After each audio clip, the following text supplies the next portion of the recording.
Altro weekend, altro triplete di Toprak su BMW in Superbike, cioè follia, perché fino a 4 mesi fa la Ducati era la moto da battere, Bautista il re indiscusso del paddock e la BMW una moto di seconda linea. È incredibile come cambia tutto in pochissimo tempo e dopo la sigla andiamo a vedere e analizzare tutto quello che è successo questo weekend partendo proprio dal pre-Superbike con Claudio Corti.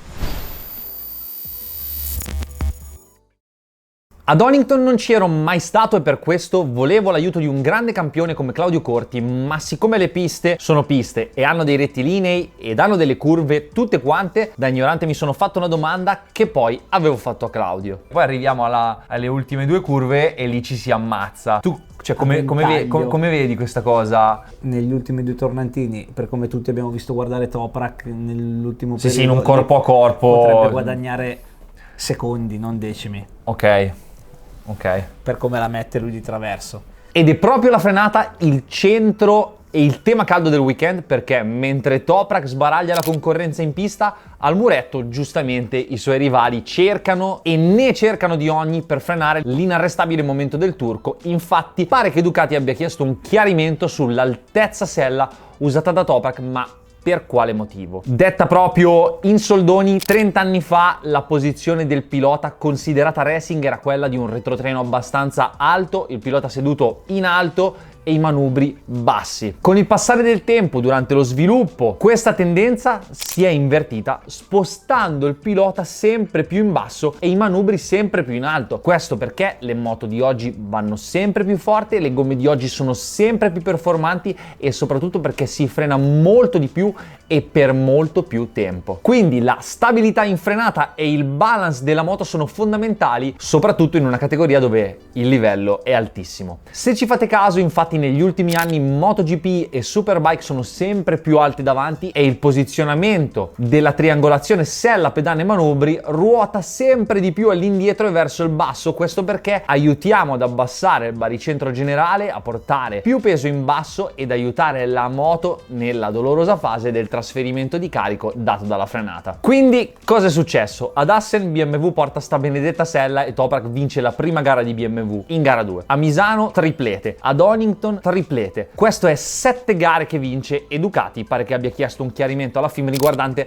la regolarità di questa sella. Oggi Toprak ha cambiato la sella e ha stravinto lo stesso. Sicuramente se per questo caso quella sella non fosse stata regolare non è comunque corretto e Ducati ha ragione a lamentarsi, così come se prendi il verde, anche se di pochissimo, anche se il vantaggio è nullo, è una regola e va rispettata. Tra l'altro Toprak dopo gara 2 ha fatto una bella scenetta per scherzare sull'accaduto simulando un controllo della misurazione della sella. In realtà già stamattina, quando ha vinto la Super Pole Race, nell'intervista con un politically correct devastante è stato molto pungente. The first I say I'm really happy this morning we use a new seat position, and I'm really enjoying because it doesn't change, you know, I'm pushing every lap and I'm just focused the race pace, and you know, this is my target. The second race is done. I have one more race. I'm trying to my best again. We will see afternoon. Thank you very much. Comunque, aspetti tecnici a parte, io sono convinto che Toprak stia facendo qualcosa di straordinario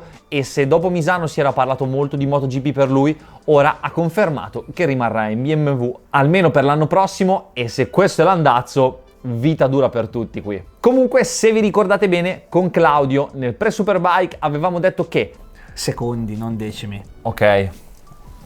Per come la mette lui di traverso. Qualora se ne fosse presentata l'occasione, nelle ultime due curve del tracciato, Toprak, con la sua frenata aggressiva e la capacità di mettere la moto di traverso, avrebbe fatto la differenza e infatti è stato così, ma bellamente in solitaria perché nessuno è riuscito a tenergli botta. 10 secondi in gara 1, 7 in gara 2, addirittura 4 nella Super Pole Race, cosa c'è da dire? Comunque, come vi ho detto all'inizio del video, che fosse un weekend di cambiamenti era nell'aria già dall'FP3, dove io ero in officina, stavo lavorando sull'RSV4, guardavo il turno, finisce la sessione, faccio attenzione alla classifica e guardatela con me, nemmeno una Ducati nelle prime 7 posizioni.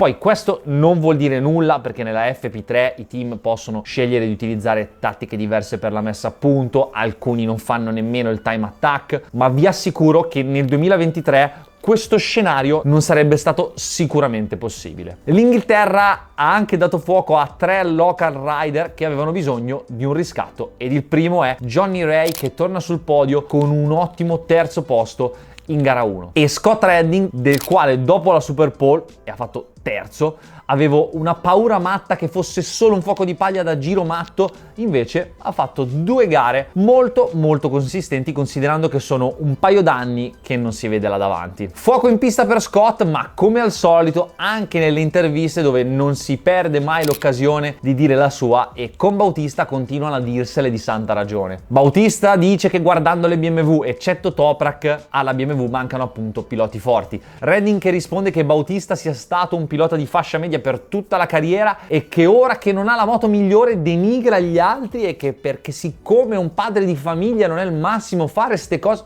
Raga, basta.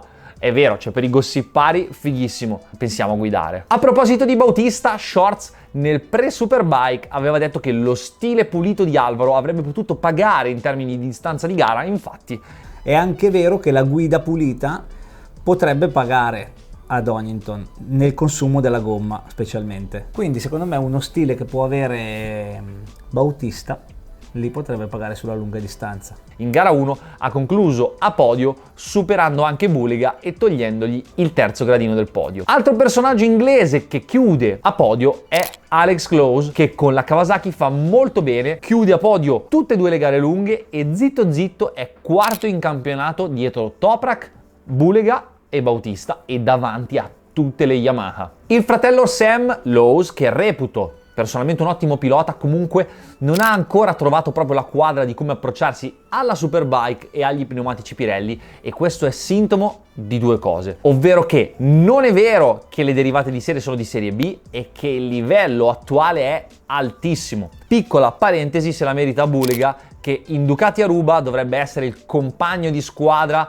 del mattatore, e invece è lui che tira il carro quasi sempre ed è l'unico sempre dietro Toprak. Ed è un peccato per lui essere capitato in un anno dove stia succedendo tutta sta meraviglia di Toprak, BMW e i riflettori siano tutti lì, perché ricordiamoci che Bulega è un esordiente ed è secondo in campionato dietro al fenomeno di turno e davanti al suo compagno di squadra mattatore degli ultimi 2 anni. Quindi, in soldoni, mi dispiace che a volte sia un po' in ombra, anche se presenza fissa sul podio. Vista la situazione attuale, credo che Alvaro a fine anno lasci Ducati. Ha tentennato sul rinnovo, il futuro ovviamente è Bulega, mi sembra che sia il normale proseguimento delle cose. Chi è stato invece penalizzato tantissimo dalla regola della bandiera gialla in qualifica sono Iannone e Petrucci. Petrucci, che tra l'altro ha fatto un ottimo weekend e ricordiamolo ancora, è tornato a correre a Misano dopo un infortunio con il cross esagerato e comunque è super competitivo.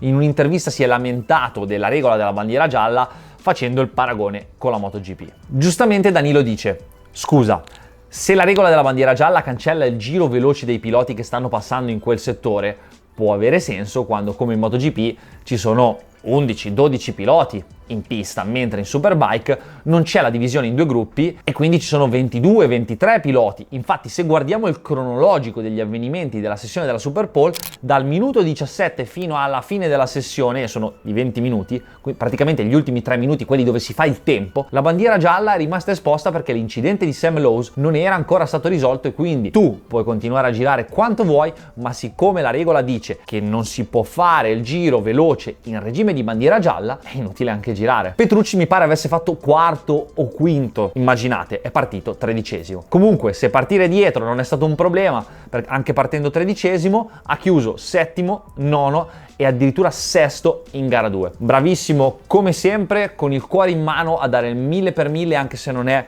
al massimo della sua situazione fisica, mentre non è stato un grande weekend quello di Andrea Iannone, che oltre a non andare oltre una top 10, in gara 2 si è anche ritirato per un dolore all'avambraccio. Se nel pre-Superbike di inizio campionato ero stato molto ottimista su quello che avrebbe potuto fare, mi devo ricredere, perché una volta che si sono livellate le prestazioni e assestate tutte le varie squadre, situazioni e piloti, Andrea è andato sempre peggio, e la cosa che mi preoccupa è che la prossima settimana la prossima pista sarà Most in Repubblica Ceca, pista della quale, se seguite il mio canale, avete visto anche la garetta nella quale ho corso con l'RSV4 e ve la lascio qua in alto se ve la siete persa. E infatti concludiamo il post Superbike perché noi ci vediamo fra pochissimi giorni con il pre di Most, che è una pista molto simile ad Donington perché ha la quasi totalità delle curve molto veloci con molto flow da trovare durante la guida, e 2 punti come ad Donington dove quasi ti fermi. Mi aspetto di vedere più o meno gli stessi valori in campo che abbiamo visto qui in Inghilterra, quindi noi ci vediamo giovedì con il pre Superbike.